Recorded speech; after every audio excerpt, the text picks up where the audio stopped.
What's going on, Detroit Lions fans? Welcome back in. Steve here. Unfortunately, flying solo today. Just a conflict of schedules today with me and Will. I got some plans later this evening with the family. Will's at work, so maybe he'll put something out later tonight. Don't know. Haven't exactly talked to him yet. He might take the night off, but we'll be back Sunday nights talking about what's going to need to happen with this Detroit Lions team, and we'll get into that more in this episode. Real quick, you guys are phenomenal. I love Lions fans. You guys are the absolute best fans in the world, especially the people who support our YouTube channel. It's greatly appreciated. We're getting close.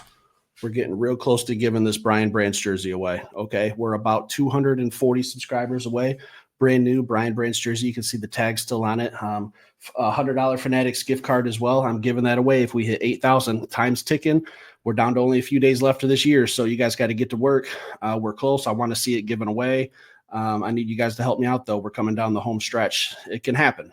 Need you guys to hit that subscribe button. I'm going to talk a little bit more about some news, some rumors, the path to the playoffs. I know some people were kind of having a difference of opinion on yesterday's episode with some things that I said, and that's perfectly fine. I can understand both sides of the spectrum. So what I'm going to dive into first is this Packers and Vikings game, the path to the Super Bowl, the path to the playoffs for these Lions. Which one do you guys prefer? I kind of went back and forth. My mind changes constantly. I don't know what I want. I know I started out yesterday's episode. I was saying go Pack go. By the end of it, I was kind of cheering for the Vikings to win. I don't know, but I'm going to explain a couple things here. I still don't know who I want to win that game, and it's a big game. It doesn't really matter per se for the Lions because we control our own destiny. If we take care of business, it doesn't matter. But if tomorrow afternoon, 4:30, when the Vikings and the Packers kick off, that's a meaningful game for the Lions in a way. If the Vikings end up winning that one, that means that the Monday night game isn't as important for the Lions. I know they still want to go there, take care of business. It's a game on the schedule. I want some revenge against those San Francisco 49ers. But if the Vikings win, that means that Week 18, it's for all the marbles. Everything's on the line at Ford Field, probably a Sunday night football game, prime time, last game of the regular season. The NFL is going to want those views.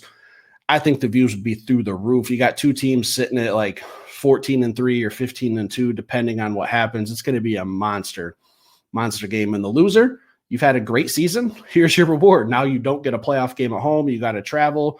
You don't get a bye week. You got to play 3 possible road games to get to the Super Bowl. It's tough, man. This NFC North has been a bloodbath. We've talked about it in the offseason and leading up to week 1. This NFC North is tough, man. And the Packers, they were right there for most of the year. They can't win the division anymore, but they still have a playoff card that they're going to get.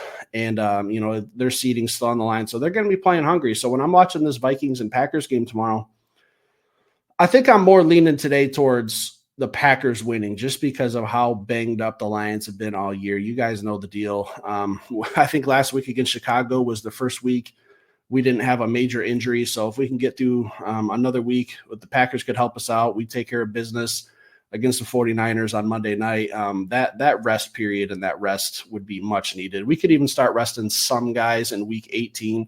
I know Dan Campbell's already came out and said that he doesn't exactly know what he's going to do. So I would predict that he's still going to play the starters because he doesn't want them to have 2 weeks off and have any rust coming into the first round of the playoffs. But I think today I'm leaning more toward the Packers just because I think we need a little time off. I know Graham Glasgow's banged up. DJ Reader's banged up. He's got some boo-boos he's been nursing. We got some guys who have been sick. Like, we could use a little extra time in week 18 to get some guys right and ready to go for the main playoff push. Maybe Anzalone gets another week off. Don't know exactly where he is. I know he'll be back soon, but I think I'm leaning toward the Packers this week or today. Now let's play devil's advocate and say that the Vikings win. And this is kind of where I go back and forth. If the Vikings win, Lions got to, take care of business in week 18. And I don't think that Ford Field is ready for a potential playoff game. Like, I remember when we played the Rams last year, first playoff game at Ford Field in 30 years, we blew the roof off that son of a gun. All right. It was loud. It was rowdy. It was quite a place to be, and not much fan wise has really lived up to that. And it's tough to beat. So if the Vikings win, and we have to go into week 18 for a must-win game, must-win to win the number 1 seed, the number 1 seed's on the line, the NFC North's on the line, a bye week's on the line. Like, that's everything to play for. these Lions are hungry. All right. I think we're more battle tested than the Vikings. All right. We got close last year. This team's been through it. I think we have the experience to knock off the Vikings at home. They're a damn good football team. They play some good defense. They have some offensive weapons. Sam Darnold has kind of been a little bit of a roller coaster this year, but even at the low points, the Vikings were still winning games. So they're a tough team to beat. But I think that these Lions are just, man, we're shaped for this. All right. This is a great matchup for us, regardless of what happens. If week 18 means nothing, or if we have everything in the world to play for, it's going to be fun and exciting to watch. So as it sits today, I think right now I'm leaning more toward the Packers. Hopefully that doesn't change, but the Lions mindset, if the Vikings win, is going to be kill or be killed. Like, that's just what it is. When we go into week 18, we might have to say, hey, everything we played for up to this point, we're still in the playoffs, but Dan Campbell's been preaching all season that all roads have to lead to Detroit. So it's going to be a monster game, guys. I'm excited for it. I'm nervous about it.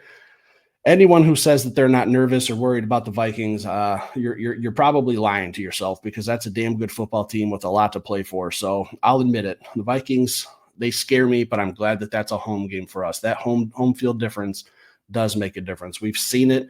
We've seen it cause some false starts, some offensive penalties while we're on defense. Our home field advantage is not anything to be taken lightly. I really love the atmosphere that we put on in big games, and I just want to see that continue, guys. Also, a little bit of news, rumors. I saw some more reports about Calais Campbell, a Miami Dolphins beat writer, put in or was talking about if the Miami Dolphins are officially eliminated tomorrow, that Calais Campbell would be waived. He was predicting that the Detroit Lions would be a team that would put in a claim for Calais Campbell. And we talked about that already a little bit I think it was last week we put out an episode about that. And we'll talk about more about that situation if it happens. I mean, we know how the waiver wire works. The Lions are toward the bottom. Calais Campbell's came out and he said that he wants to be released so that he can go chase that ring and try to get a Super Bowl at the end of his career so that he can hang him up with a Super Bowl championship. I know that there's some other playoff teams that he's more familiar with. He played with the Ravens.